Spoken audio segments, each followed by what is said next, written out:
अस्सलामुअलैकुम। आज का हमारा टॉपिक है कि specification of the econometric model of consumption. क्योंकि हम इकोनोमेट्रिक्स में पढ़ रहे थे, सबसे पहले हमने स्टेटमेंट ऑफ थ्योरी पढ़ी, फिर उसके बाद मैथमेटिकल मॉडल बनाया। अब हम इकोनोमेट्रिक्स मॉडल के ऊपर आ गए हैं। जिस तरह से अब पहले हमने फंक्शन बनाया, consumption is the function of Y, ये स्टेटमेंट ऑफ थ्योरी है। Y is equal to beta 1 plus beta 2x, ये क्या है? मैथमेटिकल मॉडल है। और जब हम इकोनोमेट्रिक्स मॉडल लेते हैं तो उसमें एरर टर्म इन्वॉल्व करते हैं।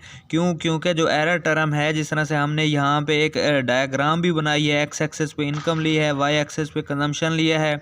जब डिफरेंट फैमिलीज़ का डाटा कलेक्ट किया गया तो हमें एक लाइन भी रिसीव, जिसे कंजम्पशन कर्व बोलते हैं, लेकिन कुछ वैल्यूज़ इसके ऊपर आई और कुछ वैल्यूज़ इसके नीचे आई, जिसे हम एरर टर्म बोलते हैं। एरर टर्म के डिफरेंट नाम भी बताए गए, इसको एरर टर्म भी बोलते हैं, डिस्टर्बेंस टर्म भी बोलते हैं, रैंडम वेरिएबल भी बोलते हैं, इसको स्टोकेस्टिक वेरिएबल भी बोलते हैं।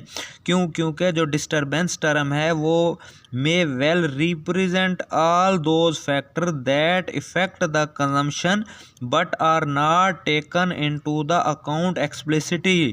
क्योंकि इसमें जब हम मॉडल में तो सिर्फ कहते हैं कि इनकम का और कंजम्पशन का ताल्लुक बताते हैं, जबकि इकोनोमेट्रिक्स कहती है कि इसके अलावा भी बहुत सारे और फैक्टर हैं जो कंजम्पशन को इफ़ेक्ट करते हैं, तो इसको हम एरर टर्म से रिप्रेजेंट करते हैं।